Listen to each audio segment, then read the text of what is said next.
Hello and welcome back to the channel. Today we're going to have a little look around the bike on the mods that we've done so far. Thought we'd get a ride in at the moment. The weather's looking quite nice out there, but there is a storm coming in this evening and it's going to be the first proper wet weather that we've had this year. At the moment, as you see, the trails are nice and dry, but they're going to turn to mud. We've got a lot of rain coming in the next few days, so on with the bike. So we've got the Adventure Spec crash bars, nice and easy to fit, a two-piece affair, just bolted onto the side there, one there, one there. Like those, good protection, just something different from the Outback Motortech ones that most people have. They're a two-piece fit rather than three-piece.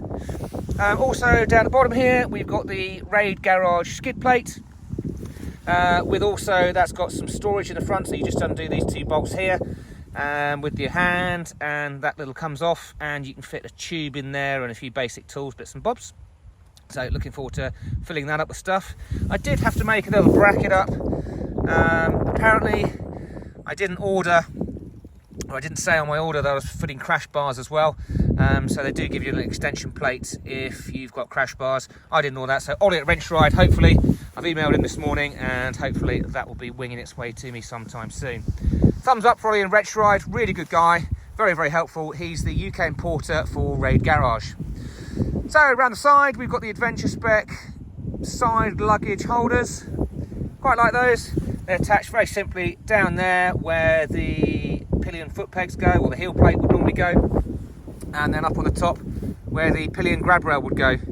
As usual, KTM in their wonderful wisdom, where the marks are on the back of these panels, those marks don't line up with the holes where the screws go in.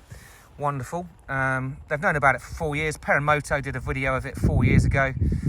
They still haven't changed it, so be careful when you drill. I've got the holes as, I think, fairly good, but yeah, you do hear stories where where people have drilled them and they're way out, and it looks like a dog's dinner. On the back, we have a Adventure Spec rear rack with a 4 kilo weight limit on that. Plenty of room to get in the petrol tank, no worries with that. It's also attached on the side here.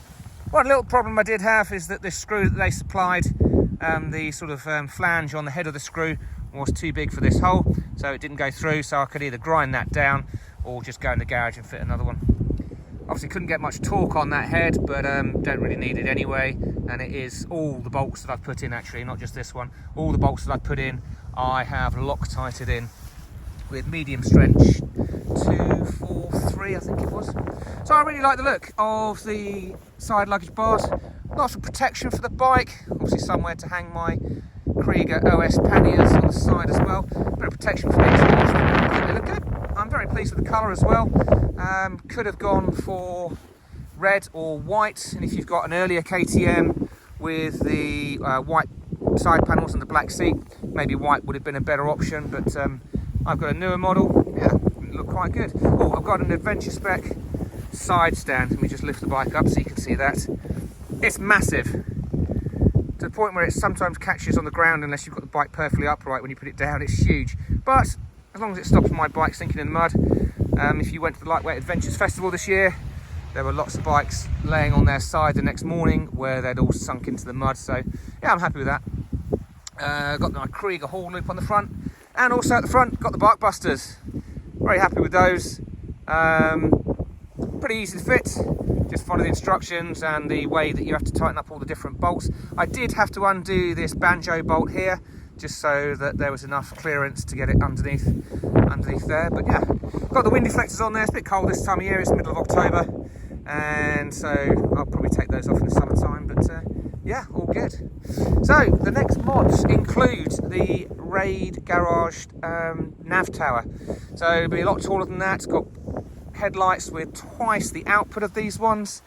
Obviously there'll be somewhere to mount my Garmin and phone rather than this old mountain bike bit, and then the vibration damper on there.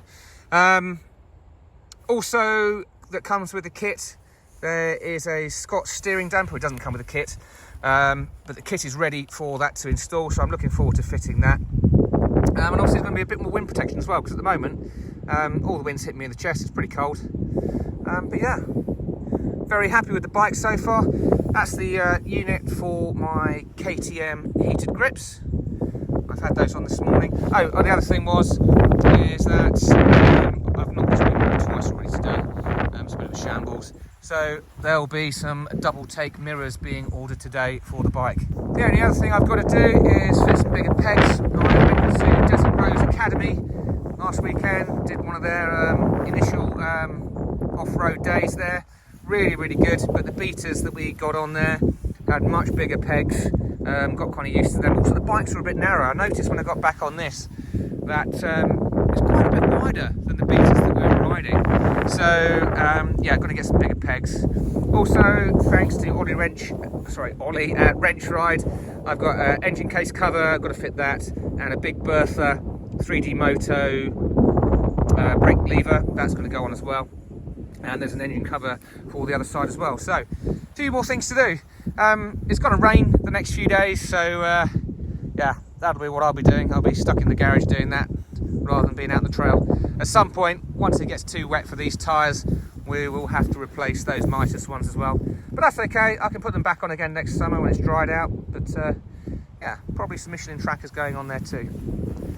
There you go, that's the bike as it is for now. Next video, hopefully there'll be a Rade tower on the front, all set up, lights looking good, and yeah, if you like what you see and you want to see more, like and subscribe. It really does help with the channel. And yeah, we'll see you in the next few videos when I do some more mods. And actually, I'm going to post this ride that I've done today as well, or parts of it. It's the start of the TET. We came out of the docks at Dover, so you can see what to expect when you get on the UK TET when you leave Dover. That's it for now. Take care.